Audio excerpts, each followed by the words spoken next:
Hello and welcome to American Friction, the scariest US politics podcast in the world. Ooh. I'm the devilish and the dastardly Jacob Jarvis. And I'm the creepy and the crawly Chris Jones. And we are joined by the ghoulishly clever Nikki McCann Ramirez. Hi, Nikki. Absolutely egregious that you didn't go for nefarious. Oh, that would be the right word. Damn. I was trying to think of alliteration and I just didn't get there, so I just went with a compliment. You're not scripted ever again. That's you off scripted now, Jarv. Okay, well, great. That'd be good. That saves me a few hours every week. So thank you, guys. You've all heard that here. Chris is going to do all my work from now on. The quality of the show declines significantly. It will get better. What you're on about? Blame it on Chris. Blame it all on Chris. Well, whilst I'm still holding this show together, on this show, Trump is doing the hokey cokey again. Is he in or is he out for 2028? And should we care about what he's saying at all? Plus, we'll wrap up some other stories you might have missed, and we'll do a nice, silly question from Chris. Chris, get us going then. Welcome back, gals and ghouls. It's American Friction.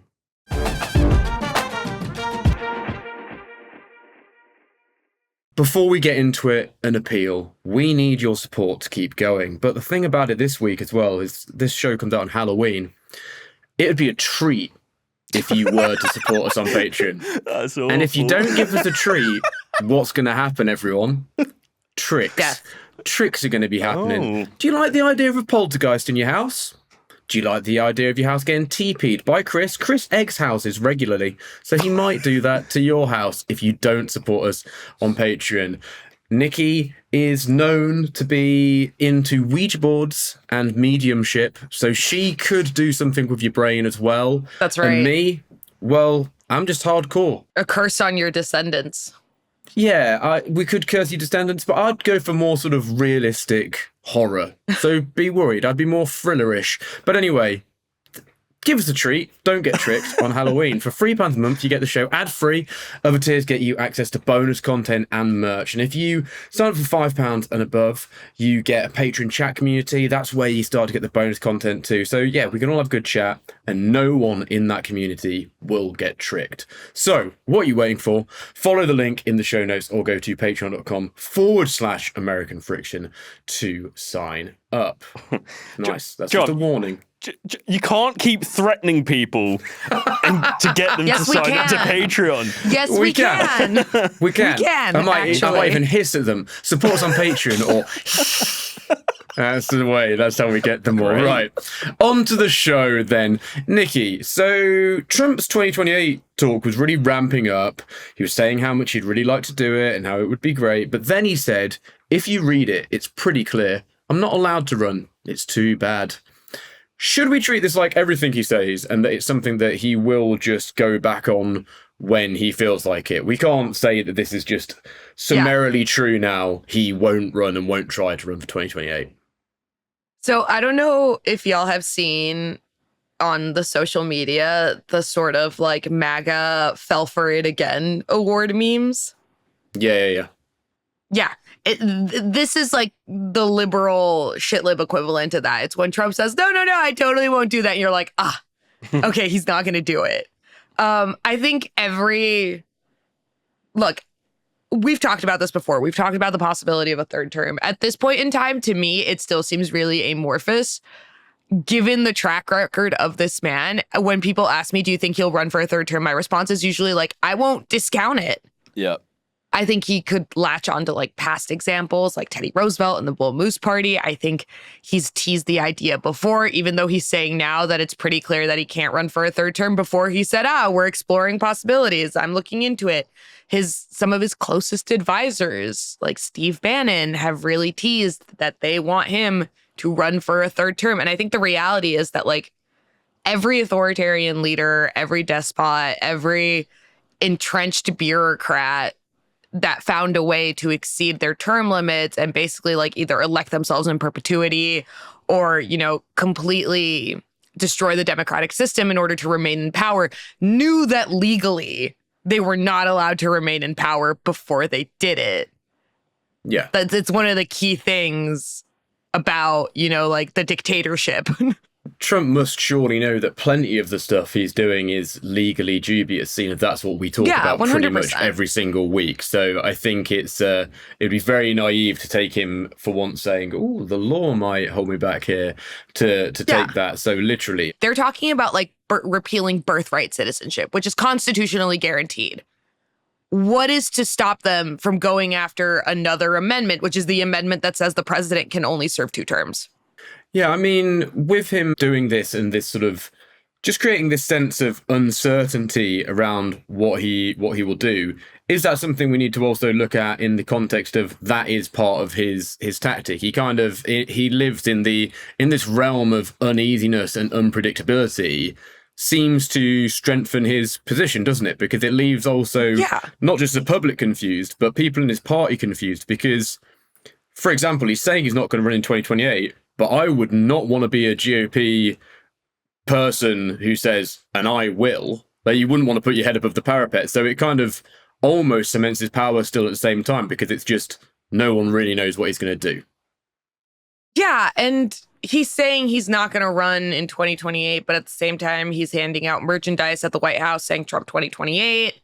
I think the way you need to approach this, especially from like the legal standpoint, is that the Trump administration's strategy over the last, 10 months. It's been 10 months. It's been 10 months? Yeah. It's been 10 getting months. them. Yeah. Okay, it's fine. Over these last 10 months has been essentially to see how far they can get away with it before a court intervenes, or before an attorney general intervenes, or before they get sued. Usually it's before a court intervenes and says, no, you can't do that. And then they get caught up in the appeals process. But I again, if that's the strategy they've been using for all of this, and there's someone like a Stephen Miller who's highly motivated at attempting to keep Trump in power or to preserve their own power, because there's always the possibility when these sorts of regimes that are centered around a very charismatic figure exits power, that the climbers and the barnacles and the people who have power as an auxiliary of that person also lose power. Those people will also tend to try and find ways to keep the status quo in place. So it wouldn't surprise me if someone very motivated to keep Trump in power started actually testing limits about what ways Trump could theoretically run. And you always have to consider the possibility that it's not that he's necessarily president. It's that he's vice president, or he's a member of the cabinet, but is like pulling the strings behind the scenes while you have some sort of, placeholder figurehead. Again, I don't necessarily think we're directly on that track, but I think these are things that we need to be thinking about and we need to be anticipating, because part of the problem here is that Democrats, the left, the political resistance to Trumpism has not been adequately anticipating the moves he's going to make. And you need to start thinking in the mindset that, even if you're like, it's probably not going to happen, you should be preparing for that like 10% possibility. Not that this is a 10% possibility thing. It's just a number. Chris, what is the polling like around potential Trump successors, and how do ordinary Americans, when it comes to the polling, feel about the prospect of a third term?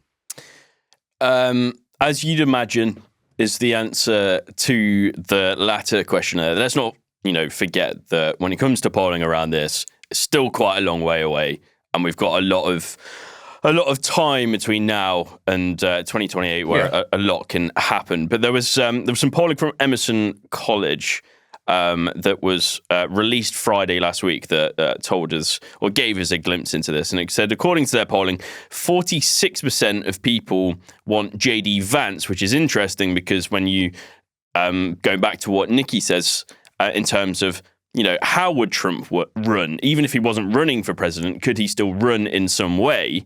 And by doing that, I guess, appointing Vance as president, you don't know how Trump would then fit in to that Republican puzzle, I guess, in terms of who has what role. If J.D. Vance then became president, would he be a puppet president of some kind? So 46% said that they want Vance.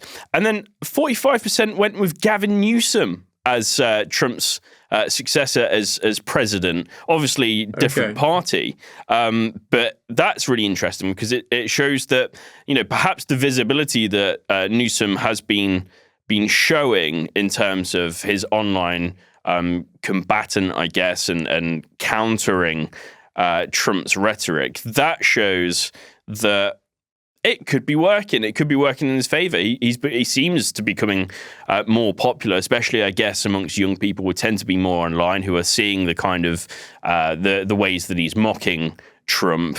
Yeah, he's great. yeah, he listens as well, actually. So, I love that guy. And then your other question was around how do people feel? And there's some more polling around this. But first, I just want to look at YouGov's approval rating for Trump, because I kind of think that tells a lot of the story. It's at net minus 19%, his approval rating, which is, well, bad, to say the least. It's terrible. That is really bad. And also paints a picture of, if Trump were to try and change the Constitution in some way to allow him to run for a third term, well, it's not likely to get the public vote. That's for sure. And then there's loads more data in terms of people think that he will actually go for a power grab. So October 8th, Pew Research found basically exactly that. They said 49% of US adults said Trump is trying to exercise more presidential power than previous presidents, and that this is bad for the country. And then when it comes to actually running again, Data for Progress conducted some recent research that said that half of voters, including a majority of Democrats, half of independents, and 42% of Republicans think Trump will attempt to run for president again in 2028. So although people seem to believe that Trump is likely to run again, the support doesn't seem to be there. So it doesn't seem like it, as it stands right now, would be much of a success. And that's not even going into the House of Representatives. Here's the thing. We already saw an attempt, not for a third term, but an attempt to stay in power despite a clear electoral rejection. We saw it in 2020. The other thing that concerns me, and again, I tend to be really fatalistic about these things. I love reading about regimes and the collapses of society. So I tend to stuff my brain with the most negative outcome. But it also does concern me that these conversations are happening, that we are seeing chatter about Trump potentially seeking a third term, that he is doing things to sort of get people used to the idea. Again, I'm only 30. My political consciousness has only existed for like a decade and a half, really. But I cannot imagine Bush, Obama, or Biden meeting with the Speaker of the House and like the minority leader in the Oval Office, like with anyone in the Oval Office, whipping up a like Obama 2016 hat. Yeah. Like, it'd be Armageddon. There would be rioting in the streets. Like, Republicans would have dragged him out of the house, out of the White House the next day. Yeah. And Trump is getting people used to the idea. And at the same time, we talk about like, oh, like, it's not popular. People would resist it. It does concern me that part of what the president is doing right now is deploying his own personal army, essentially, in ICE, and then members of the National Guard to cities where the nexus of that resistance and that rejection would be. It's one of those things that you have to be thinking ahead. If you want to prevent this, you have to be thinking ahead. And what that all says to me, and all the reporting we've seen about the Trump administration trying to establish sort of rapid response bases for the National Guard and for ICE and for these essentially like stormtroopers that they can deploy at will to cities of their choice, who are very loyal to the president. They're recruiting people who are incredibly ideological.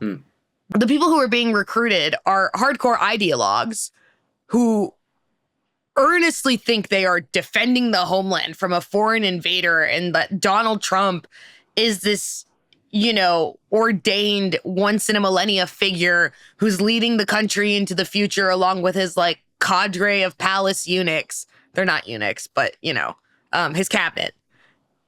these are people who potentially, if Trump were to say, I'm staying, help me out, might respond positively. Yeah. You also have increasingly ideological control of the military. These are all things that I'm like, if I'm a man or a woman, we can have authoritarian women, who's looking to remain in power despite constitutional limitations in 3 years, it really does look like he's setting up the groundwork to do it. Yeah. Regardless of what he says on Air Force One on some random day about the Constitution says I can't. Well, yeah, motherfucker. We know the Constitution says you can't. Yeah. Terrible news for JD Vance's couch if he is a eunuch. Couch, get behind me. I got a brand new couch and I got to lock the windows. On the normalization thing as well, one thing I found frustrating is him suggesting that he could run for VP and saying he won't do it because it's too cute.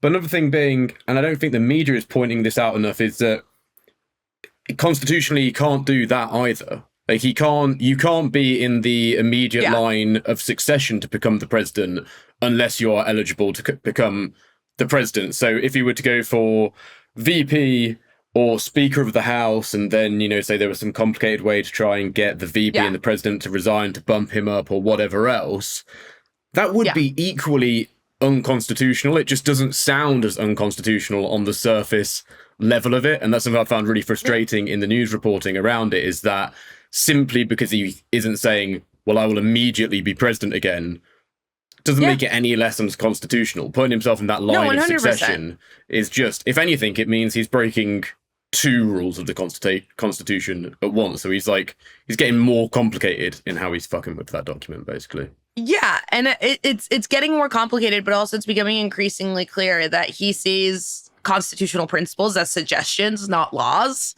Yeah. And again, it doesn't stop until someone stops him.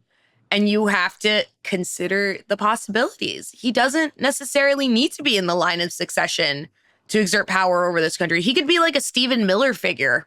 Yeah, he could be more powerful outside of the line of hierarchy, potentially. Just on what you were saying there, Nikki, in terms of ideology, we keep saying things like Trump isn't going to run, but if there is a candidate that is, I guess, bends to his will, is like putty, and runs on his ideology, I mean, what's the difference between Trump running and someone? It's just someone else in his place running on his own ideology. So the outcome essentially is the same. Yeah. So it may be that, in some way, Trump, even if he doesn't, run himself, will run in 2028 through his ideology, if that makes sense. Through a proxy. Yeah, exactly. So that's why I say people need to consider that this may not look like Trump outright attempting to repeal the 22nd Amendment and straight running for a 3rd term. And this is where you just take examples from history. You can look at Russia, where Putin and what was the prime minister that he would always just switch out the presidency with? Medvedev. Yeah. You could have something like that. You could have an outright coup. Again, I do not think we're directly on that track right now, but the groundwork looks like it's being laid. And we've seen over the last 2 elections that making a presidential election a referendum on Trumpism isn't necessarily the safest electoral strategy for the opposition. So, like Chris said, you may have a proxy candidate that straight up runs on a version of Trumpism that's just like, I will defer to whatever the ex-president at this point says. And the left, Democrats, liberals, the center, independents need to be prepared with a counter argument that isn't just, oh, Trump bad, this bad for democracy, because we've already seen the last 2 presidential election cycles. That's not a necessarily winning electoral strategy. His base of support is still very large. I think that also could be more worrying if what we have to think about is kind of the weird Duplo blocks of ideology would be getting lumped on top of each other. So let's say JD Vance runs kind of the proxy, but we also know he's more ideological than Trump, and a lot of these people around Trump are, and so then they'll have their own agendas to push.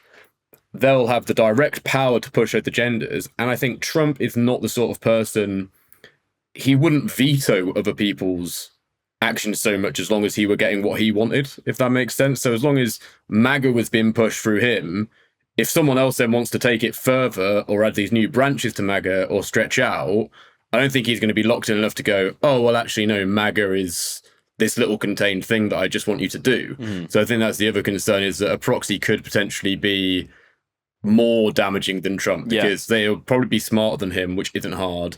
They're going to have firmer ideology than him. And also, they're all arrogant, aren't they? They're going to want to do their own footprint as well. So they'll do exactly what Trump does and what he wants, and then a bit of what they want too. So you could end up in a situation like Mexico in the 20th century, where it wasn't necessarily that you had one president repeatedly reelecting themselves, but under the PRI, you had a political party and a political movement that had essentially created an electoral system where they were guaranteed to be elected. Yeah. They could select the candidate from within their own ranks. And it was, like 50 years of effective PRI dictatorship. It was, what was the term? La dictadura perfecta, the perfect dictatorship, because it looked like an election on its face, but it was really just internal party politics.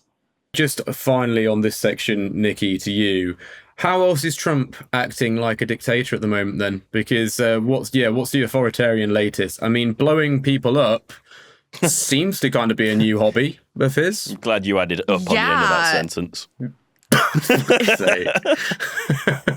Oh, they're all eunuchs around him, so I don't know. That's the thing. I can't say they're eunuchs because, like, Kristi Noem and Corey Lewandowski are allegedly having affairs. They're all really interested in, like, breeding politics. So, like, I can't say they're eunuchs, but spiritually eunuchs. Yeah.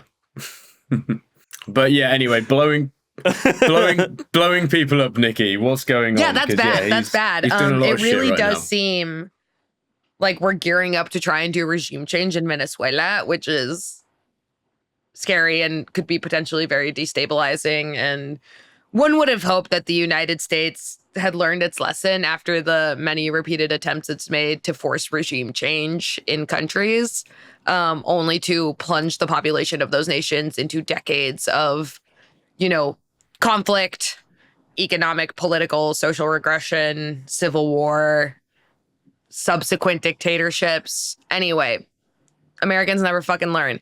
But we've talked a lot about how the United States, the Trump administration, uses the specter of terrorism to commit international crimes and, like, human rights violations with impunity. After 9/11, it was torture of prisoners in Guantanamo, illegal wars. In the aftermath of 9/11, after sort of the war on terror, Congress, in the United States, it's Congress who declares war, not a president. The president has, like, limited power to initiate a military offensive, but after a certain amount of time, they have to basically go to Congress and get approval to keep that shit going. And Congress has to say, like, no, we are going to war. We are authorizing this. If it sounds insane and, like, not the way things work, it's because Congress has essentially given up that right and responsibility. They gave it up in the aftermath of 9/11 in the war on terror.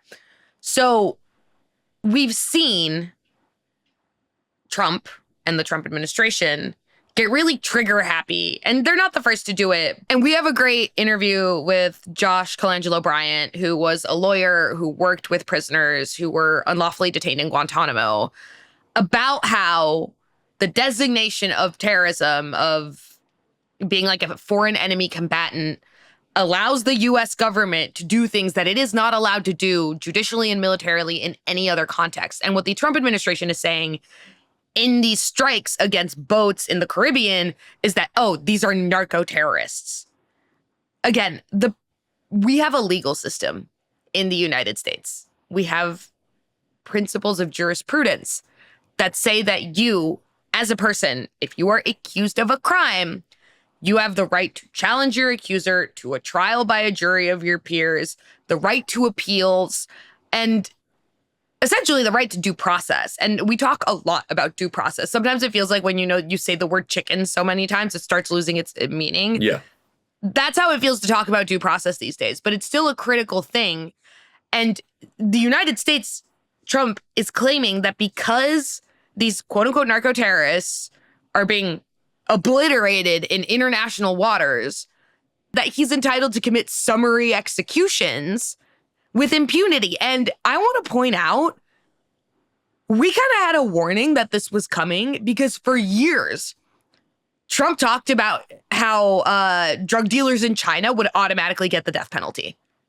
And he would say all the time that he wanted to bring that back. He can't do that in the United States unilaterally. He can, however, because he's actively doing it in theory and like no international body has stepped in to stop him, do that in international waters to people that he designates as baddies. And we're going to see more of it. And again, everything the Trump administration does is a legal test case. They are testing how far they can go before someone stops them. And if no one stops them, they will keep going.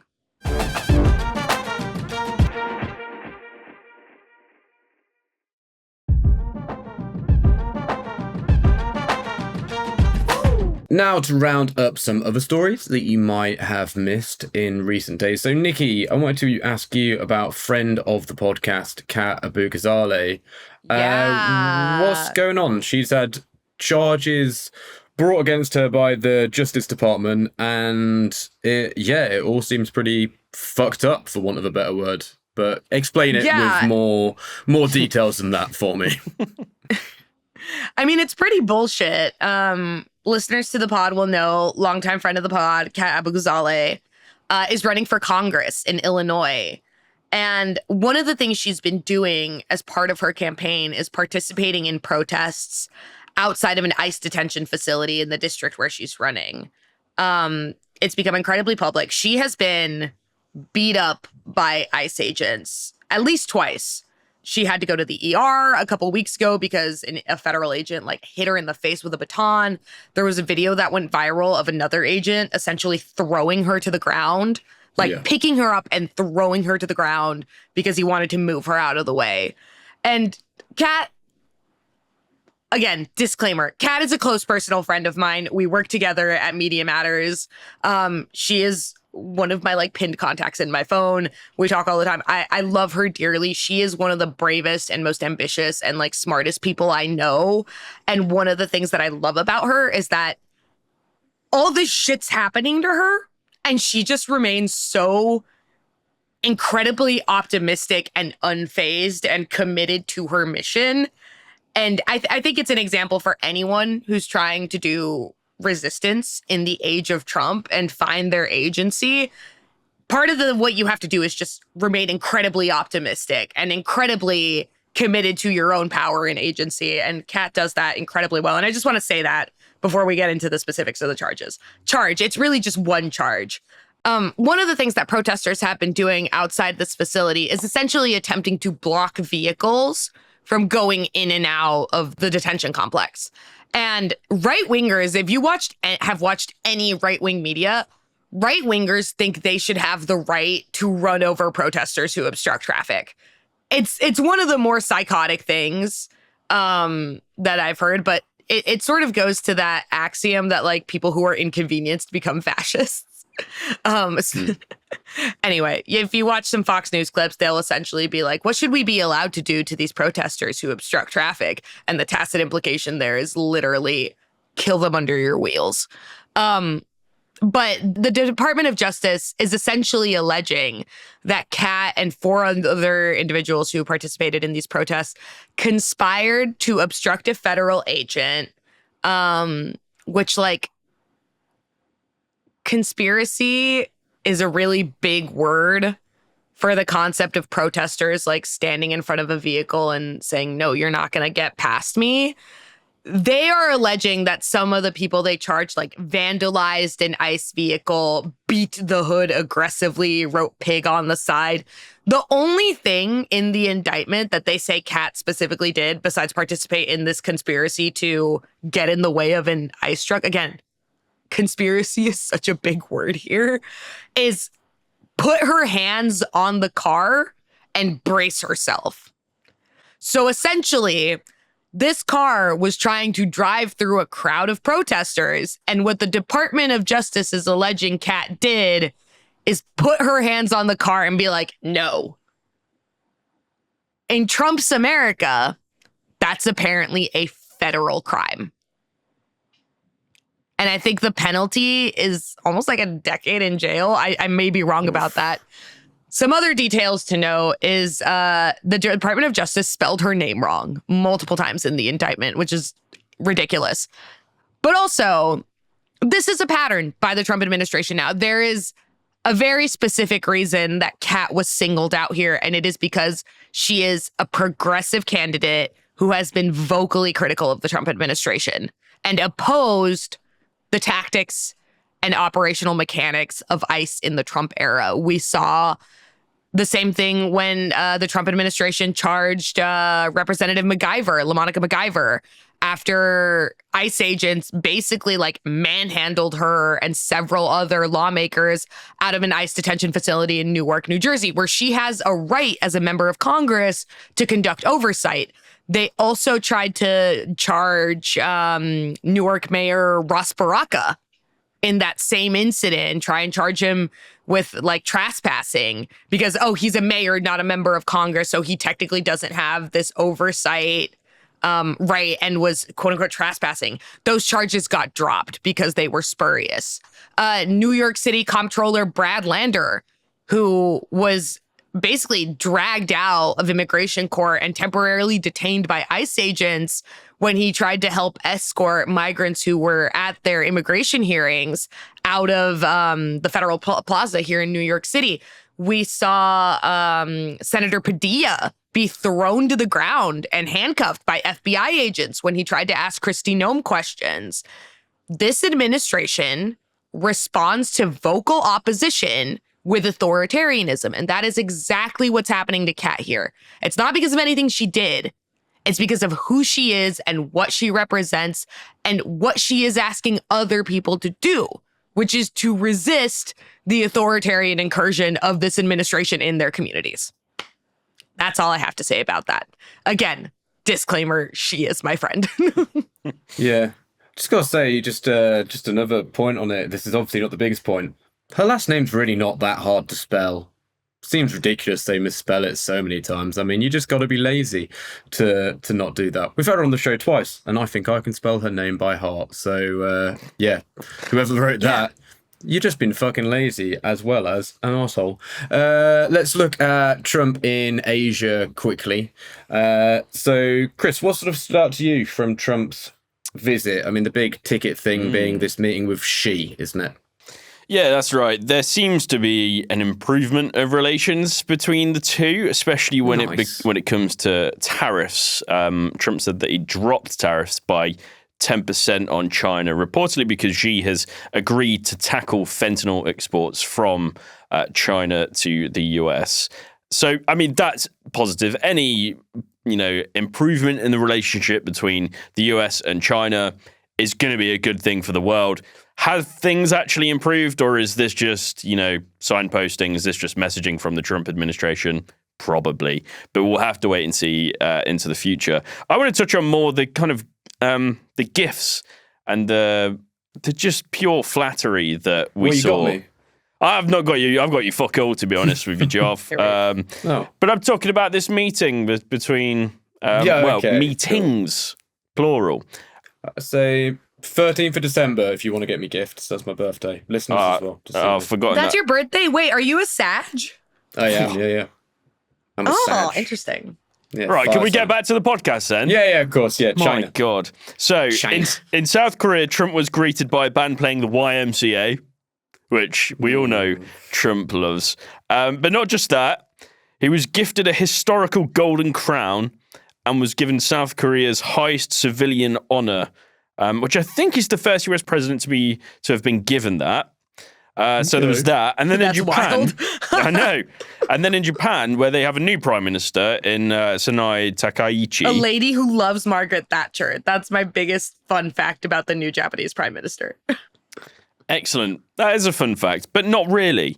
But anyway, she gifted him a golden golf ball and a golden putter, and then finished the meeting by saying that she'd nominated him for the Nobel Peace Prize. So you can imagine what kind of tour this was. It was very much people bowing down at the feet of Trump in the hopes to get a better economic deal, I guess, from his administration. That's nothing more than we've come to expect these days. Yeah. Went incredibly Leicester when you said putter there, by the way, Chris. What did I just putter? Just putter. Yeah. Putter, like butter. Bash. The shutdown, quickly, Chris. Just tell me what's going on there. I mean, is it just the same? Well, it's still shut down. Things are still shut down. But I touched on it last week, and I saw some more statistics when it comes to SNAP, essentially food stamps for people who don't know. Reuters reported that because of this shutdown, 42 million people across America are set to lose these benefits if the shutdown continues, for much longer, which it looks like it's going to. And really, it's strange that this is continuing, especially when you look at the states that are impacted most heavily by this. So when you look at the top 5 states, 3 of those states that rely on SNAP benefits most heavily have Republican governors. So there's Louisiana, Oklahoma, and West Virginia. Now, none of these have huge sway when it comes to electoral college votes. They don't have many, but we have seen over the past few decades, really, how close these elections can be in terms of winning electoral votes, and when it comes to swing states as well. So really, it's within Trump's and his administration and the Republican Party's best interest to make sure that, not just all states have access to the benefits that they should be guaranteed, but politically, he should be making sure that these states, Louisiana, Oklahoma, West Virginia, get access, particularly for his own success. And at the minute, we don't really seem to be seeing that. So politically, the shutdown is very much shooting themselves in the foot when it comes to the Trump administration. Well, the thing is, the Simpsons meme where it's like the comparison of the DNC and the RNC? No, talk me through it. Where the DNC is like, we can't govern, and then the RNC one is like, we're evil, we hate poor people. Yeah. It's funny, but it's such a poignant distillation of the way Republican governance actually works, particularly right now when so much of Trump's policy is centered around the idea of like economic populism. What did they say when they cut Medicaid? Oh, we're taking it away from illegals. We're taking it away from the lazy people who don't want to work. The actual majority of people who are going to lose their Medicaid coverage are like rural white Republican voters in red states. Yeah. And then when you cut SNAP benefits, who are going to be the people that lose SNAP benefits? Again, it's going to be across the board, but also white rural Republican voters in red states. And the way Republicans operate is essentially to scapegoat minority groups as a mechanism through which they can privatize larger sectors of the American government, like cave to the whims of capital. And it's an axiom to say that like voters vote against their own interests in the United States. But I can't think of a more concrete example than the reality that Republicans are sitting in Congress right now with control of both chambers and the White House. And they are gonna let millions of children, millions of families, millions of working people go hungry over the like winter seasons because they are so committed to kicking more people off of healthcare. And that's the thing we have to remember here. This is happening because for like 8 years now, Republicans have had an obsession with destroying Obamacare and the ACA, that they are willing to kick another like 10, 15 million people off of their health insurance, raise health insurance prices for the entire country. They're willing to shut down the government in order to do that. And to keep that shutdown going, they are willing to let American families starve, Republican American families. And then in a year, when the midterms come around, they're going to turn around to those same people and say, actually, we're not the dangerous party. Yep. We're not the threat to you. It's the trans kids and the woke. Like, I'm sorry. I'm getting mad now. I'm done.